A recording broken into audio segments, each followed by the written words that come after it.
एक बार की बात है, एक जंगल में बड़ा सा पेड़ था। उस पेड़ पर बहुत ही सुंदर सुंदर पक्षी रहा करते थे। एक दिन एक आदमी ने उन पक्षियों को पकड़ने के लिए एक जाला बनाया और थोड़े से चावल के दाने भी डाल दिए। पेड़ के पीछे छुपके से बैठ गया। थोड़ी ही देर में बहुत सारे कबूतर उस पेड़ पर आके बैठ गए। अभी उनकी नज़र उन चावलों के दानों पर पड़ी।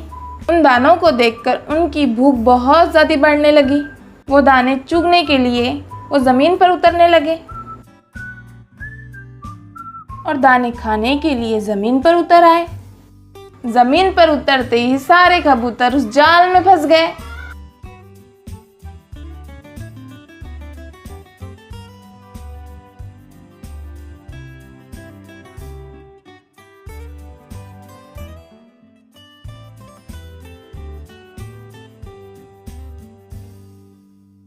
तब उनके सरदार ने उनसे कहा कि सारे कबूतर एक दिशा में उड़े।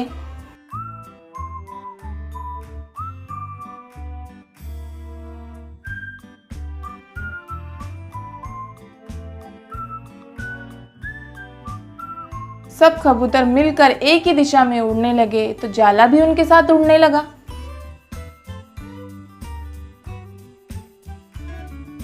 और जिसने ये जाल बिछाया था वो आदमी देखता ही रह गया।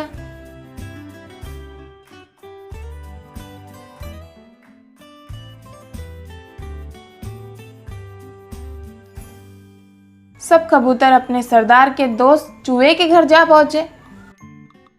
चूहे ने अपने दांतों से उस जाल को कतर दिया और उन कबूतरों को आज़ाद कर दिया। कबूतरों ने चूहे का धन्यवाद किया और सब कबूतर नीले आसमान में उड़ गए। इस तरह हमें पता चलता है कि कभी भी लालच नहीं करनी चाहिए, क्योंकि हम भी कबूतरों की तरह मुश्किल में पड़ सकते हैं। और साथ ही हमें ये सीखने को मिलता है कि हमें एकता बनाए रखनी चाहिए। एक चंदू नाम का लड़का अपने दादाजी के साथ रहा करता था। वो अपने दादाजी की हर बात माना करता था। वो अपने दादाजी का हर काम में हाथ बटाया करता था। दादाजी जो भी उससे बोलते थे वो बड़े ही ध्यान लगाकर उसे सुना करता था। एक बार दादाजी ने उसे बुलाकर कहा कि बेटा चंदू, तुम घर पे ही रहना, मैं बाजार जाके सब्जियां लेकर आता हूँ और किसी को घर पे मत आने देना और मुर्गियों का भी ध्यान रखना।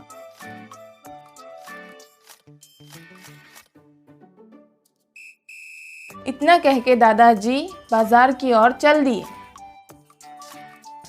लेकिन चंदू का इस बात पे ध्यान ही नहीं रहा और वो खेलते खेलते जंगल की ओर चला गया। चलते चलते वो घने जंगलों में पहुंच गया। वो इधर उधर देखते हुए चला ही जा रहा था, पर उसे कोई नहीं दिखाई दे रहा था। वो चलते चलते एक बड़े पत्थर के पास में पहुंच गया और उसे एक बड़ा बलून नजर आया।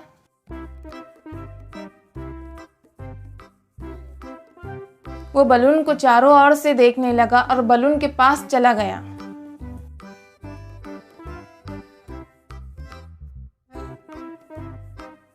उसने अपनी उंगली बलून को लगाई और बलून धम से फूट गया। उसमें से बहुत खूबसूरत परी निकली।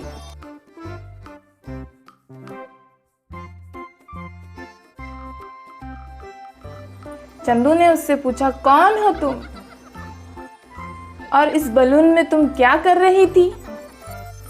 परी ने हंसकर कहा कि मैं एक परी हूं और मैं बलून में कैद हो गई थी।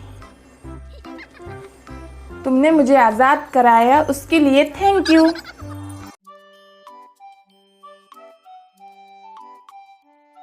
फिर चंदू आगे आगे चलता और परी उसके पीछे पीछे जाती।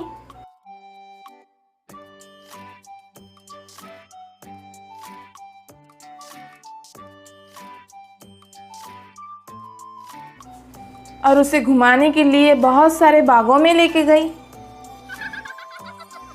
और चंदू से बहुत सारी बातें भी की। चंदू ने कहा, मुझे मेरे दादाजी की याद आ रही है, क्या तुम मुझे मेरे घर छोड़ दोगी? मैं अपना रास्ता भूल गया हूँ। परी ने कहा, क्यों नहीं, चलो मैं तुम्हारे घर छोड़ देती हूँ। चंदू ये सुन के बहुत खुश हुआ और उस परी को थैंक यू कहा। तब उस परी ने जादू से उसे उसके घर छोड़ दिया।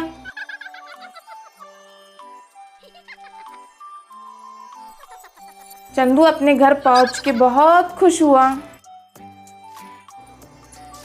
परी ने चंदू से कहा, जब भी तुम्हें कोई चीज़ की ज़रूरत हो तो मुझे याद कर लेना, मैं हाजिर हो जाऊंगी।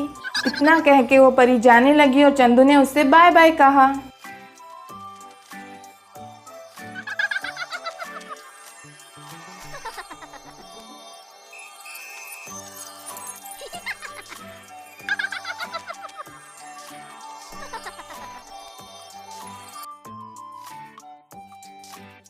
तभी दादाजी भी भागते हुए आए और चंदू को गले लगा लिया